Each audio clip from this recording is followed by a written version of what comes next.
Level 0, the stranded traveler. It begins with something simple: a wrong turn on a snowy highway, a dead battery on a forest road, a train delayed until nightfall. You are not in the wilderness. You are only a few miles from houses. But the danger is real. Cold creeps in through the glass of the car. The heater stopped hours ago. Thirst burns in your throat because you thought water would be easy to find. But time stretches, and with it the risk. This is not survival in the jungle, not survival at sea. This is survival in the ordinary. People die here every year, not from wild animals, not from falling cliffs, but from exposure and waiting unprepared. A stranded hiker, only a mile from a trailhead. A driver buried in snow just yards from a plowed road. Most never thought they were in danger until it was too late. This is level 0. The survival most dismiss as inconvenience, but the numbers tell another story. Thousands lost each winter in cars during blizzards. Hundreds dehydrated only steps from safety in deserts. It begins with forgetting that the ordinary can kill. A thermal blanket the size of your hand weighs less than 3 ounces, but wrapped around you it can reflect back 90% of your body heat. In level 0 survival, small tools turn hours into safety, and safety into survival. Level 1, deserted but near civilization. You are lost, but not far. You can hear the highway faintly at night. A plane passes overhead, but you can't see the road. And the trail you followed has vanished. You walk in circles without realizing it. The forest repeats itself. The hills blend together. Your phone battery is gone, and panic erases reason. Many rescues find victims less than a mile from safety, but hunger and dehydration weaken the body faster than most believe. 3 days without water is the limit, but in heat exhaustion, you collapse in 1. Children lost in woods found curled beneath trees. Adults frozen in open fields less than a mile from their car. This is level 1 survival. Not the jungle, not the desert, but close to home. And yet fatal, because disorientation blinds more than distance. Following water is the key. Rivers flow downhill. Downhill leads to valleys. Valleys lead to people. And even the sound of running water can orient a lost survivor better than the compass myths about moss or ant trails. Level 2, jungle survival. Now the wilderness thickens. Green walls close in. Every path looks the same. Heat presses like a weight. Sweat never dries. Mosquitoes never leave. Water is everywhere, but none safe. Parasites wait in every drop. A sip can bring fever. A pool can bring cholera. But thirst forces risk. Julianne Köpke knows this. 1971. A plane crashed in the Amazon. She fell 2 miles through the air. Survived the fall, but the jungle was the real test. For 11 days, she walked. Insects bit until her skin swelled. Maggots burrowed into wounds. She followed streams, each trickle leading to a river, each river leading to rescue, until she stumbled into a lumber camp. Half dead, half starved, but alive. This is level 2. The jungle offers life, but it hides death in the same leaf, the same water, the same soil. The jungle kills not just with animals or thirst, but with infection. In survival training, fire is taught as medicine. Smoke drives insects. Boiled water saves organs. Heat seals wounds. In the jungle, fire is more valuable than a blade. Level 3, desert survival. Now everything reverses. No green, no water, only endless sky and sand. The heat burns at noon. The cold bites at night. Every mile looks the same. Every mirage tricks the eye. You sweat until no sweat comes. Then dizziness. Then collapse. Mauro Prosperi learned this. 1994, a marathon across the Sahara. A sandstorm swallowed the race. He wandered for days, 9 total. He drank his own fluids to stay alive, caught bats in a shrine to eat raw until rescuers found him nearly dead. He had lost 40 pounds, but he survived. This is level 3. The desert is the land of extremes, where heat kills by day and cold kills by night, where water is the currency of life. The desert teaches conserve sweat, not water. Shade saves more than drinking early. Travel at dawn or dusk, rest at noon. And never forget that survival here means patience more than speed. Level 4, Arctic survival. The land turns white. Wind cuts flesh like knives. The horizon disappears into endless snow. Here the fight is against the cold. Frostbite in minutes, hypothermia in hours. Even breathing burns. Ada Blackjack knew this. 1921. An expedition stranded her in Arctic Siberia. She watched her companions die one by one. She trapped foxes. She used their skins for warmth. She endured 2 years in that frozen wilderness. Until rescue came, she had been an ordinary seamstress. But she survived because she learned. This is level 4. The Arctic punishes mistakes instantly. A wet glove means frostbite. An unlit fire means death. Predators hunt here too. Polar bears that stalk silently across the ice. But the greater killer is the cold. Snow is not water. Eating it lowers body temperature and speeds hypothermia. Survivors melt it first, even with body heat inside clothing. A snow cave dug in minutes holds heat better than any tent and can raise survival time from hours to days. Level 5, lost at sea. Now there is no land at all, only water, and none of it drinkable. The sun reflects off endless waves, blinding eyes, burning skin. Salt sores open across the body. Storms flip rafts like toys. This is the survival most imagine, but the statistics are cruel. Survival measured in days without water. Poon Lim proved what was possible. 1942. His ship torpedoed. He drifted alone in the South Atlantic for 133 days. He caught rain in containers. He fished with hooks made of nails. He drank bird blood when water failed. And when a storm capsized his raft, he rebuilt it by hand in the ocean. When he was finally rescued, he had lived longer at sea alone than anyone recorded. This is level 5. The ocean is the loneliest prison. With death above and below, salt water kills slowly but surely. Dehydration accelerates with each sip. Survival depends on catching rain or building solar stills. Plastic sheets can turn salt into fresh and extend survival not by hours, but by weeks. Level 6. Mountain survival. The air thins, the chest strains, every breath harder than the last. At high altitude, the body starves of oxygen. The head aches, the vision blurs, fingers numb. Snowstorms bury tents in minutes. Avalanches erase camps without warning. The 1996 Everest disaster showed the cost.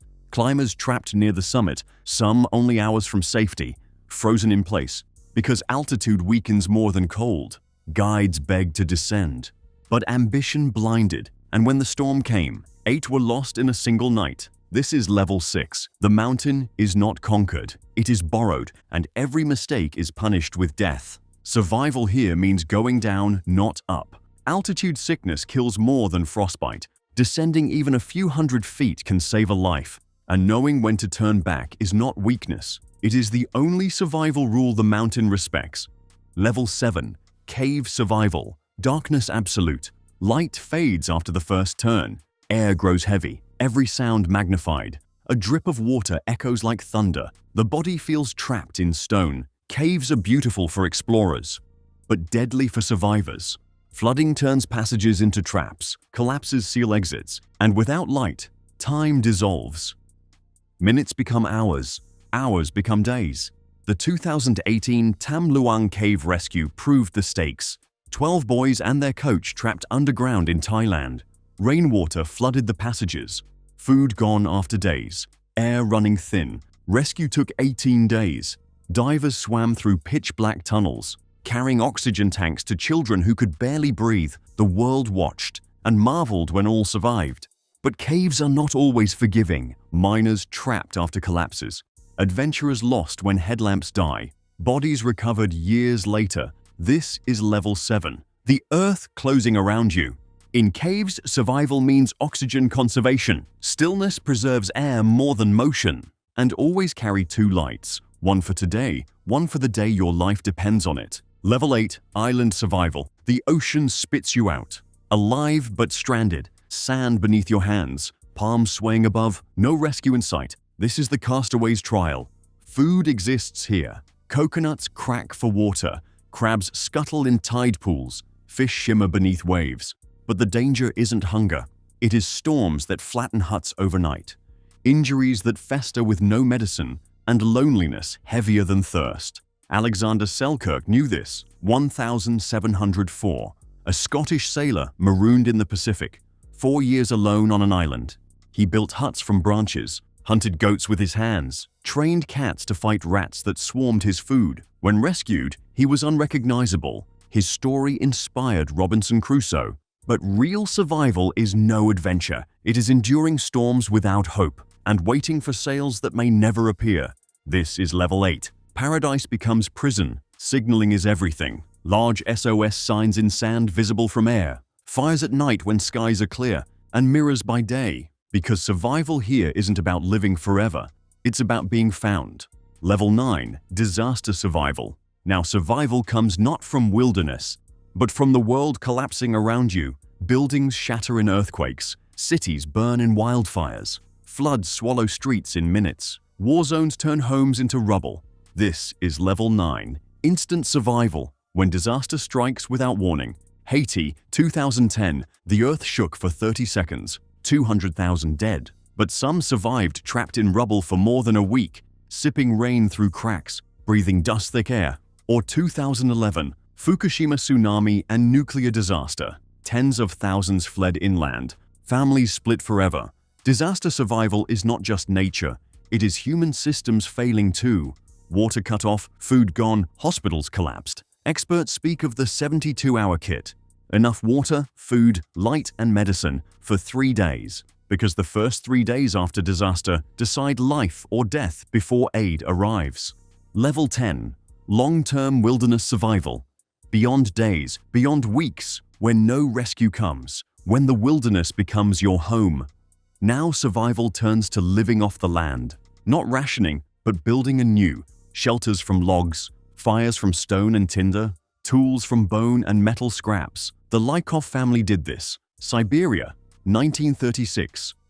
Fleeing persecution, they vanished into taiga forests. For 42 years they lived unseen, growing rye in small plots, hunting squirrels for fur and food, cutting shoes from bark. They survived isolation for generations. When discovered in 1978, they had never seen bread, never seen electricity, and yet they had survived. This is level 10. Survival not as test, but as way of life. Knowledge is the difference. Edible plants from poison, fire making from cold stone, fishing with lines woven from bark. In long-term survival, skill weighs more than strength, because knowledge feeds families when muscles fade. Level 11. Survival against predators. Sometimes the fight isn't with hunger or weather. It is with eyes watching in the dark. Predators test the edges of human survival. Lions on the savannah, tigers in jungles, bears in mountains, sharks circling rafts at sea. Timothy Treadwell believed he could live with grizzlies. 13 summers among Alaskan bears. He filmed them, named them, trusted them. Until 2003, when the same wild he adored killed him and his partner. This is level 11. Survival against creatures older than us, faster than us, stronger than us. Humans are not apex predators in the wild. We are fragile. Our only weapons are tools and awareness. Predators strike the isolated, the careless, the unprepared. Noise wards them off. Fires keep them back. Travel in groups, because in predator survival, prevention is not just strategy, it is the only victory. Level 12, the ultimate survival, human extinction, the last level. When survival leaves the individual and becomes planetary, not wilderness, not oceans, but events that threaten the species. Nuclear winter from global war, asteroids striking like mountains from the sky, supervolcanoes that blanket continents in ash. 74,000 years ago, Toba in Indonesia erupted, the largest in 2 million years. Ash darkened skies, temperatures plunged. Genetic evidence suggests humanity may have nearly vanished. Some believe only a few thousand survived. Others argue the bottleneck was less severe. The debate continues, but the lesson remains. Volcanoes can reset history. Or worse, 252 million years ago, the Siberian traps erupted for nearly 1 million years. Not a blast, but a flood of lava. Carbon dioxide turned oceans acidic. Methane poisoned the sky. 90% of life erased. The great dying, the closest Earth has ever come to silence. This is level 12. Survival beyond wilderness, beyond disaster, beyond predators.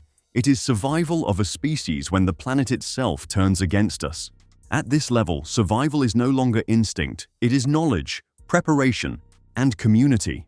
Civilization itself becomes the shelter, technology the fire, and the question remains, when the next extinction comes, will survival belong to us, or to what comes after? See you in the next video.